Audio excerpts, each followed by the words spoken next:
प्रभू श्रीरामांच्या मूर्तीचे रूप बदललेले आहे असे अरुण योगीराज यांनी त्यांच्या इंटरव्ह्यू मध्ये सांगितलेलं आहे। ते इंटरव्ह्यू मध्ये काय सांगतात ते व्हिडिओच्या शेवटी नक्की पहा।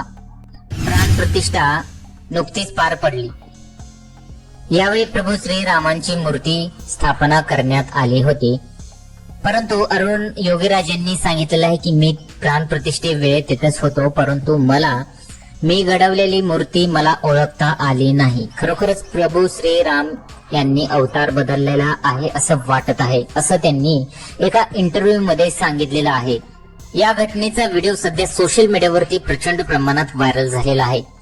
AI जनरेटेड प्रभू श्रीरामांचा एक व्हिडिओ नुकताच व्हायरल झाला होता। सध्या सोशल मीडियावरती आता हा व्हिडिओ प्रचंड प्रमाणात व्हायरल झालेला आहे, कारण की ज्यांनी ही मूर्ती घडवलेली आहे म्हणजेच अरुण योगीराज यांनी स्वतः सांगितलेलं आहे की या मूर्तीला मी ओळखू शकलेलो नाही, कारण की प्रभू श्रीरामांनी रूपच बदललेलं आहे। हाँ नहीं बहुत चेंज हो गया। वो अंदर जाते ही भगवान बहुत चेंज हो गया। मैं मेरे साथ कोई 2-3 लोग बैठे थे,